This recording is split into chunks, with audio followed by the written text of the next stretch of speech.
Hello, guys.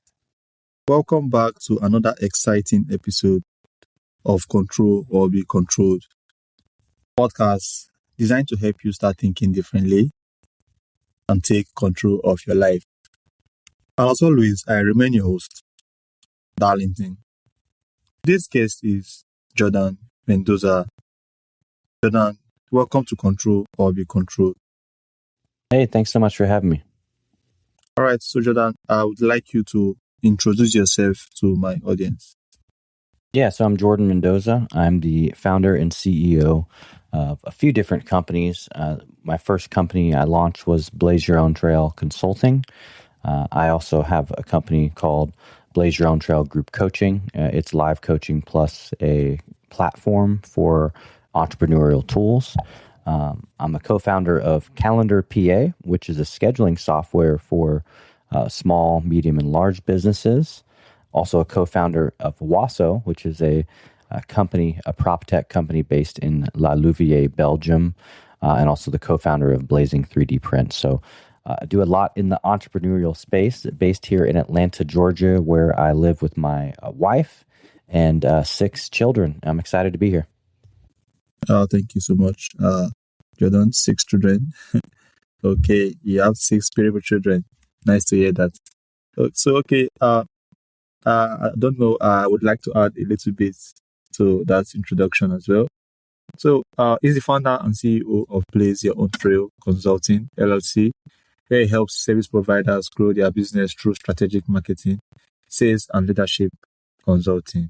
So, after overcoming significant adversity, Jordan built a thriving business through a LinkedIn audience of more than 64,000 followers, launched a top 1.5% ranked podcast, and now Jordan helps entrepreneurs, service providers, and podcast hosts grow their brands, increase revenue, and create lasting impact. Jordan, welcome to the show. Okay, so hey, thanks so much for the additional intro there. I'm excited to be here, Darlington. Okay, so you have overcome significant adversity in your life. I don't know if you can talk about the adversity a little. Then tell us what mindsets helped you to move forward when giving up would have been easier for you at that point. Yeah, I can definitely dive into some pivotal moments. I think all of us in life are faced with these moments in time that are pivotal. It basically is kind of like a crossroads where we get to make a decision that determines the trajectory of our life, in that particular moment in time.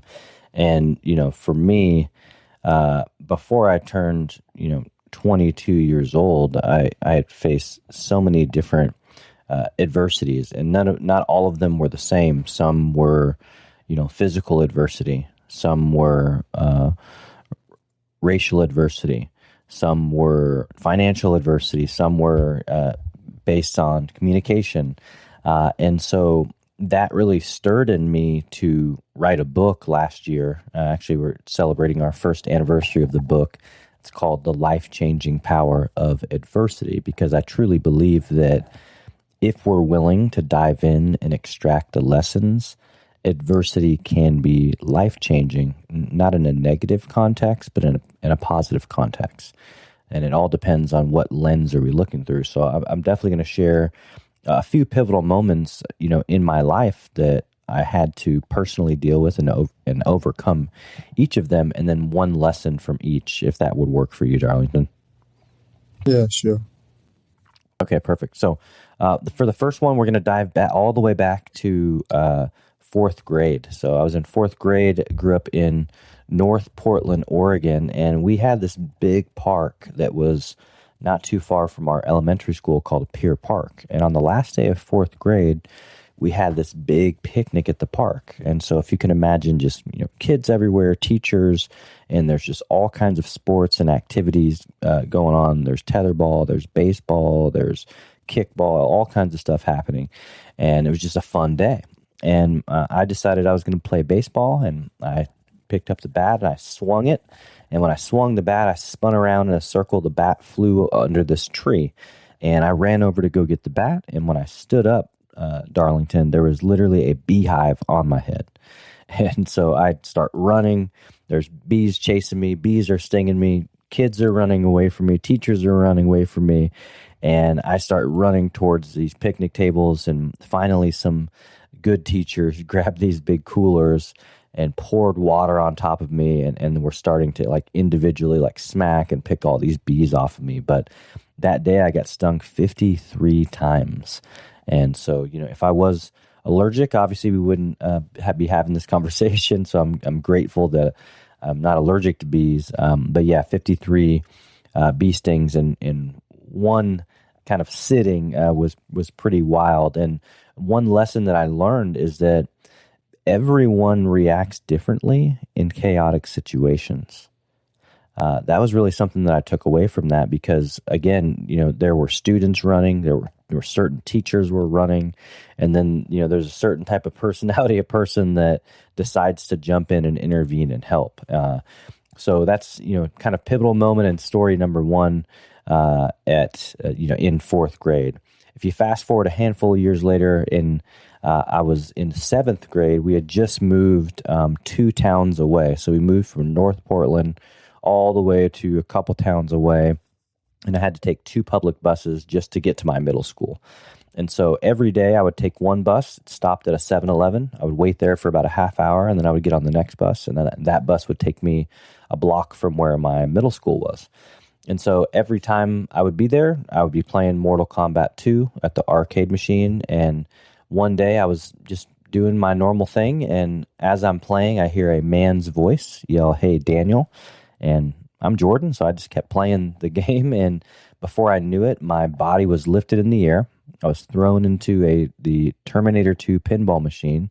The gun was the trigger that shoots the balls. Thrown on the ground, punched multiple times in my side of my ribs, handcuffed, and then taken and put into a police car. So as you can imagine, at 12 years old, I was crying, I was screaming, I was like, what is happening? I was so confused. And as I was sitting in the back of that police car, I remembered my mom was on me the night before. So I knew I did my homework, and I knew that it had my actual name on it. So I pleaded and begged with the police officer, and I said, "Hey, listen, my name is not Daniel, it's Jordan Mendoza. And if you look in my jacket pocket, you'll see my homework has my name on it." And for whatever reason, the officer believed me.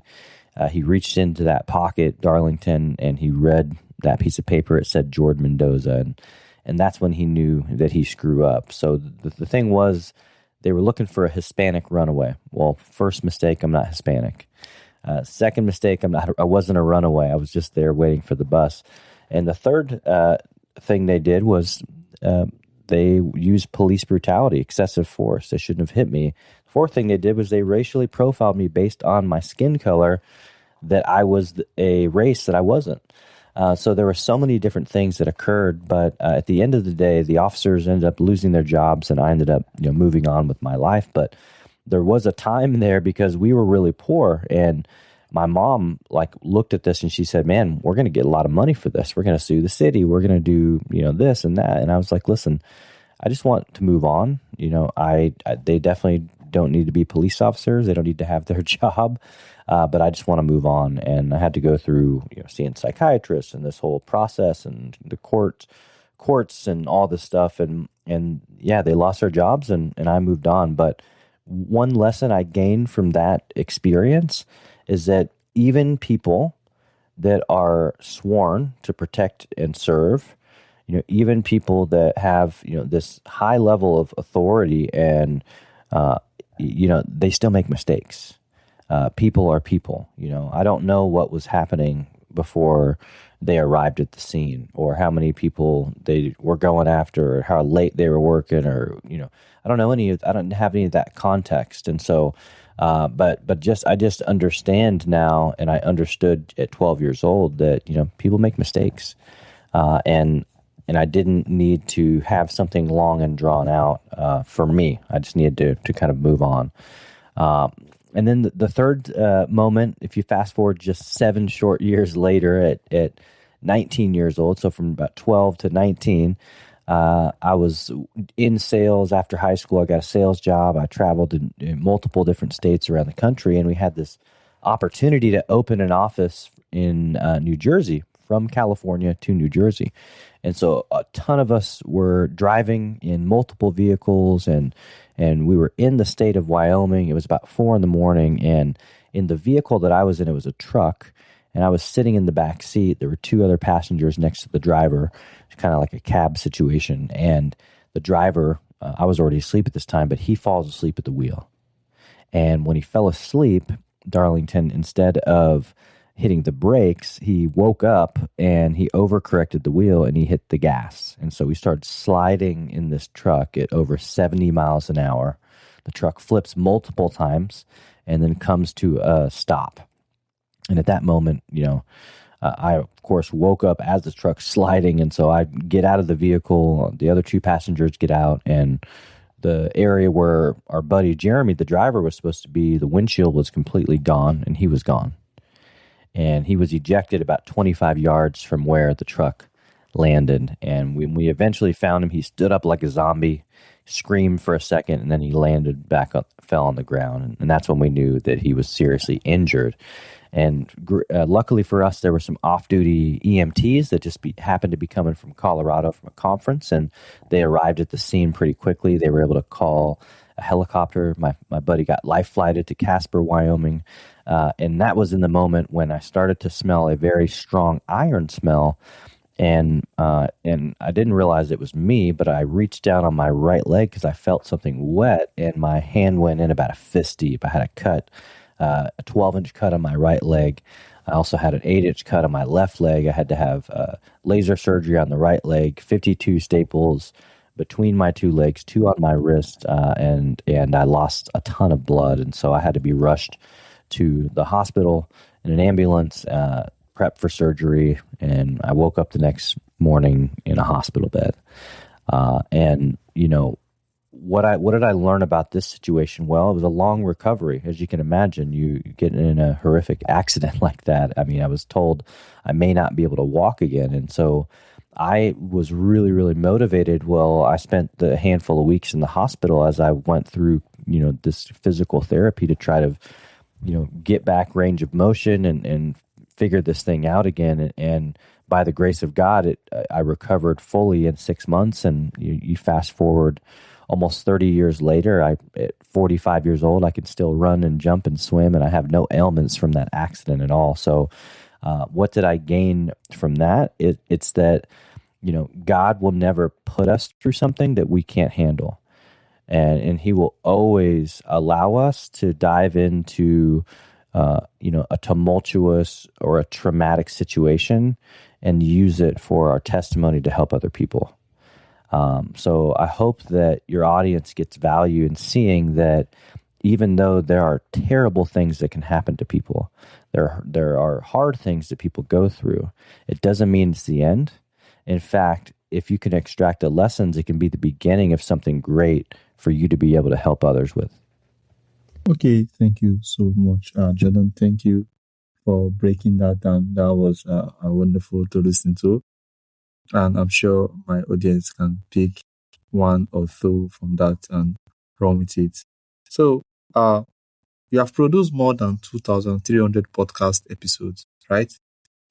No, I've recorded over 200 episodes, and we've released 180 something episodes, and then I've guested on probably a couple hundred shows as a guest. Okay, so okay, thank you so much for that. So, talking about Launch the Blaze, your own trade podcast. What has hosting taught you about business and leadership? Yeah, what a great question. When you're hosting a show, as you know, Darlington, you've got to be a great listener, and you've got to care. You got to really be interested in the person that's on the other side of that microphone or on the other side of that video, because if you truly do care, then the conversation is going to be so much better. It's going to be a lot more authentic. It's going to be more organic. And that's what the audience wants. Audiences want to feel like they're a part of this conversation. So that's really the feedback or advice that I would even give people, as you're hosting, and really, really invest in getting to know that person that's on the other end, because you can build some really, really great friendships. I have so many friendships that I've built over the last 6+ years, being in this space. And there's so many opportunities that could come from that, partnerships, collaborations. You just never know where, a 20 to 40-minute conversation can lead you to. All right. So, Jordan, you believe podcasting as a host is a way of networking as well? 100%. Yeah. Networking for sure. Building actual relationships where, you don't just meet virtually, but you might meet that person in real life, at an event or a conference or something like that. And yeah, podcasting, yes, there's the virtual side, but there's also in-person opportunities. And those, as you know, when you get to meet somebody and break bread and shake their hand, it's a little bit different of an experience. Okay, hopefully I can be able to network with you just with this episode as well. And I noticed that you have been able to build an audience of 64,000 people on LinkedIn. And I also would like to have that type of audience. So maybe this might be a time for me to also network with you and see a way I can grow my LinkedIn followers. So tell us, what are the biggest mistakes people make when they try to grow on that platform? I mean, you're able to grow your own to 64,000. You should know a lot of mistakes that people make. Yeah. Great question. So the mistake is not understanding how important that your profile is from an optimization standpoint. And this is something that I'm sure my clients get tired of me talking about. My coaching students get tired of me, but if your foundations are not dialed in, if you build a house, right? If you don't have strong foundations, then at some point that house is going to start to fall apart, and you're going to have cracks sooner than you probably could have. And it's the same thing on social media. The most important piece is that your profile is dialed in. So if we're thinking about the context of LinkedIn, you have to have a banner image, that's contextual to your business and brand. You need to have good headline text, which is the text that's right under your name, that tells people who you are, what you do, who you serve, that's got good call to actions as well. You need to make sure that you're featuring important things in your featured section. You need to make sure that your about summary is written from a storytelling perspective instead of looking like a resume.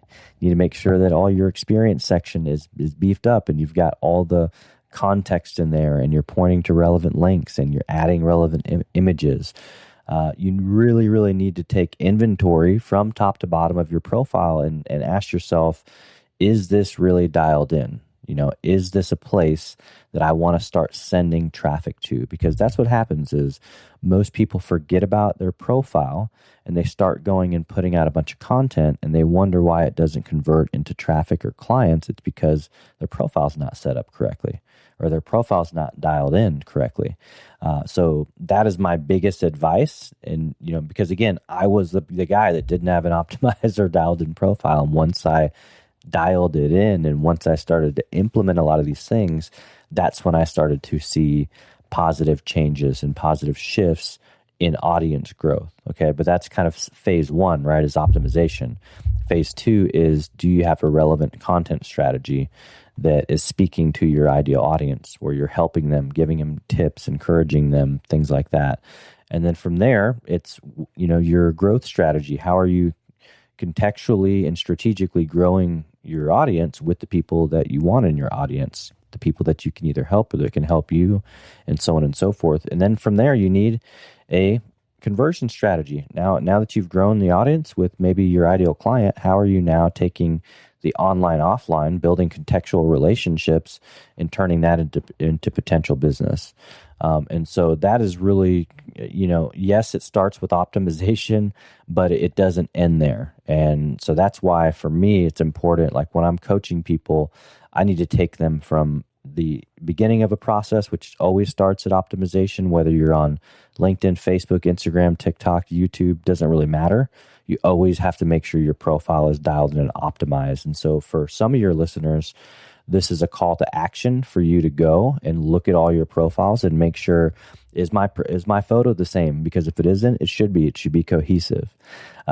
Does my tagline look the same? Am I pointing people to the same website because I want all the traffic to go to that same place? So, take an inventory, go do an audit of your platforms.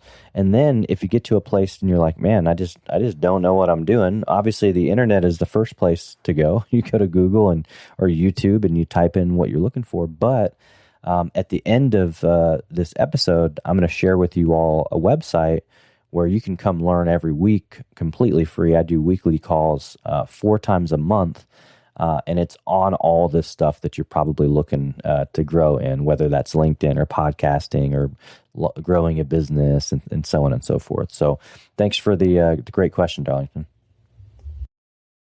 Thank you so much. I really believe I can be able to grow because I think I'm not sure I have up to 500 followers on LinkedIn. And I want to scale to 6,400, just like you. So, tell us, why did you decide to become an entrepreneur? If I'm being honest, I've been an entrepreneur pretty much my whole life. When you don't have a lot of resources, you have to be resilient. You got to think on your feet. You got to figure out ways to get things. So I can remember at 5 years old going door to door and just asking people for their cans, and some people would shut the door in my face. Some people would give me a can. Some people would yell at me or whatever.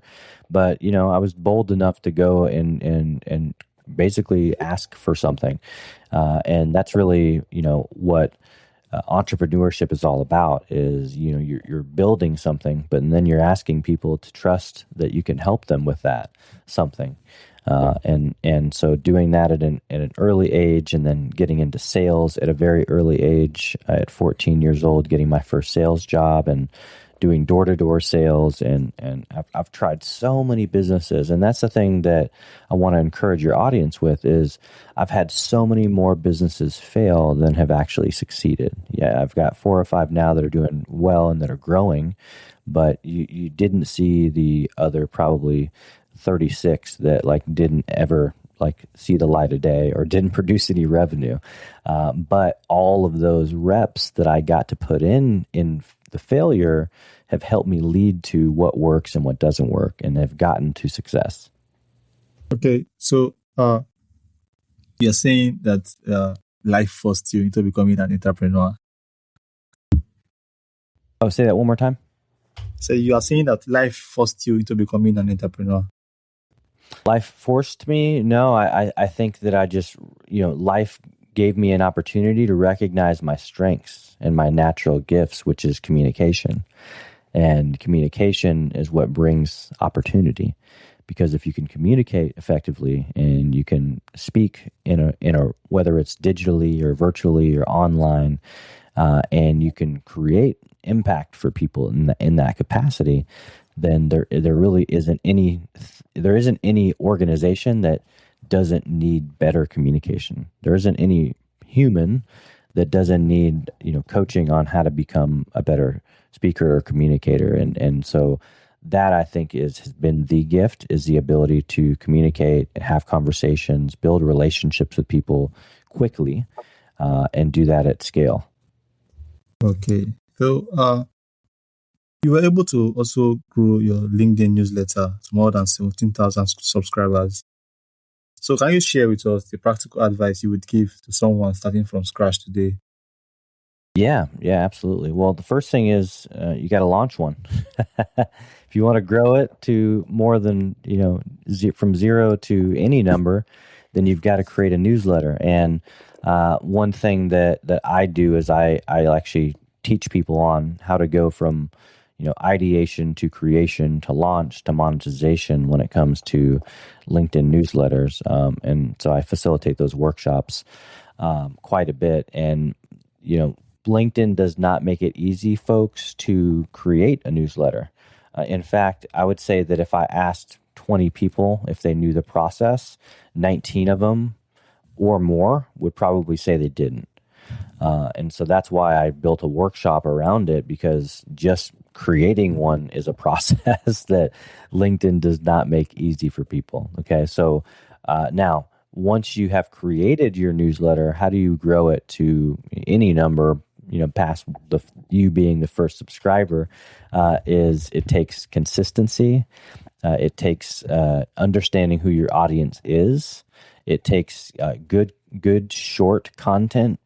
People in 2026 are not investing in these like 7-page articles anymore or 7-page newsletters. So it's got to be short, quick, to the point, and high in value, because that is what is going to keep people coming back. The other thing is make it actionable and tangible for people, meaning they should be able to, if I give you 3 tips, you should be able to go do those 3 tips, and it should be able to produce what I've told you it should produce. So those are really some tips as far as, consistency, of course, making sure that it's quick and easy. And then if I had to give you any other one, is I would add it to your featured section on LinkedIn, because 24 hours a day, anybody that is on LinkedIn could find your profile and they could scroll down to your featured section and they have an opportunity to hit the subscribe button.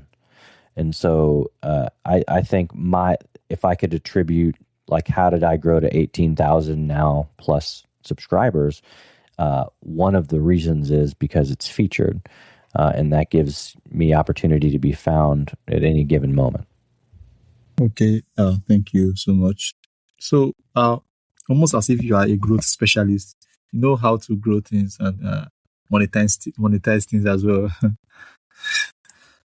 Okay, so you help podcast hosts grow and monetize their shows, right? Yep. So, Jordan, what separates podcasts that become profitable from those that never do? Yeah, I think it's all in the strategy, because I believe that any show can become profitable from the first episode if you have the right strategy. But if you don't understand the strategy or how to monetize, or if you're not willing to test different things, then there's shows that will never get to revenue. They might get to revenue from a CPM standpoint, which is cost per mile, which is typically ranges anywhere from cents to up to like $15-$16, depending on a bunch of different back end metrics, which we don't have time to go into.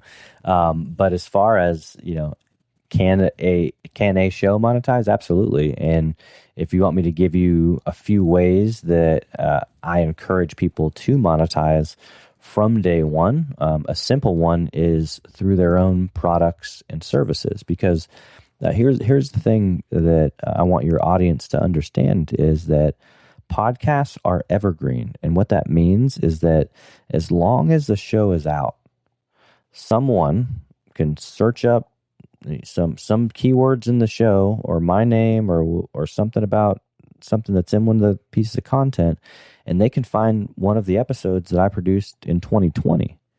And so a guest that came on in 2020, if their website's still active and they have their products and services, they could actually get somebody in 2026 to go to their website and hire them, which is one of the ways you can monetize. So, you've got to make sure that your show notes have a call to action to where you want to drive the traffic to, but it shouldn't stop there. It also can be that you, as the host, can make a call out at the end of the episode, or in the middle of the episode, or at the beginning of the episode, wherever you feel comfortable. Because I think that people forget that when you have a podcast, it is your own platform. So there are no rules as far as what can you do and when can you advertise something, or how often can you do it. There's really no one that dictates that, unless you have some type of network agreement that dictates that. And so I always encourage people that it's all about thinking outside the box. It's being different. One of the first ways I monetized just outside of somebody, like a guest turning into a client because they found out what I did and it ended up working like that. I created sponsorship offers per episode. And I remember when, I made the offer to somebody, and I was like, wow, the first person I offered it to said yes, and so I instantly had a one episode sponsor. But it was because I decided to come up with what the deliverables would be, and you obviously have to have some assets to be able to do that. But once I kind of built the model out, I found somebody that I feel it would be a value add to, because here's the thing: that episode that they sponsored, even though it was multiple years ago, if somebody finds that episode today, they could still go to their website and they could still earn business from that episode, even multiple years after it goes out. Okay, Jordan, thank you so much. I really hope I can be able to monetize with your tips, honestly. I'm willing to take them into action and also try to implement most of the things that you have said. So, as the co-founder of a Belgium-based tech startup, while running your own consulting company, what have you learned about leading teams across different countries and cultures? Yeah, I've definitely learned that it is not the same to do business in Europe as it is in the US. Yeah, there's just so many nuances. And whether you think about, having a decentralized team, me and my son are the two team members of our Belgian company that are stateside, and the rest of the team, we've got about 8 team members that are in Belgium. Yeah, so communication, time zone differences, culture, languages, currency, there's all these different things that you have to think about, that I personally have to think about being a co-founder, being on the board, being a shareholder in a company over there. It's almost like an upside down world, because laws are different, legislature is different, all these things. And so, and then, while managing something in the States and the podcast and speaking and all of that. Yeah. So how do I do it? Well, it's you've got to have a great partner. So for me, my wife, Natalie, is just amazing. Like when I'm traveling or doing the things that I do where it doesn't cost me a lot of energy, it's actually just a lot of fun.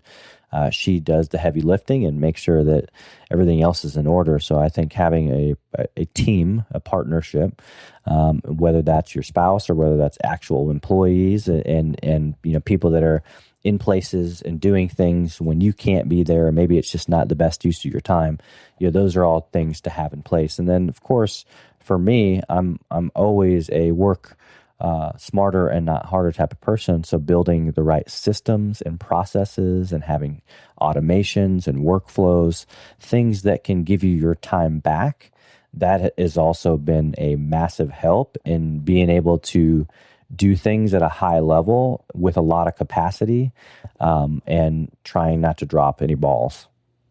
Okay, Jordan, thank you so much. Thank you for being with us today. This has been a very, very exciting episode. Thank you for this outstanding conversation. Thank you for sharing your journey, your insights on entrepreneurship, LinkedIn growth, leadership, and building a business with purpose. So for those that would like to connect with you and learn more about Blaze Your Own Trail Consulting and listen to your podcast as well, how can they do that? Yeah, so I built an all-in-one tool. I mentioned it earlier that I was going to share the website link, so I'm definitely going to make sure I hold up to my end of the bargain. So if you want to connect with me, if you want to learn directly from me every single week, meet a lot of my clients and network with other entrepreneurs from around the world, this is the one website you need to go to, and also listen to the podcast. You can find it there as well. It's byotgroupcoaching.com. Anyone can create a free account, and that'll get you access to our dashboard, our member directory, our live calls, all the replays. And then we also have paid tools as you grow and scale your business that can help collapse the timeline for you to create content.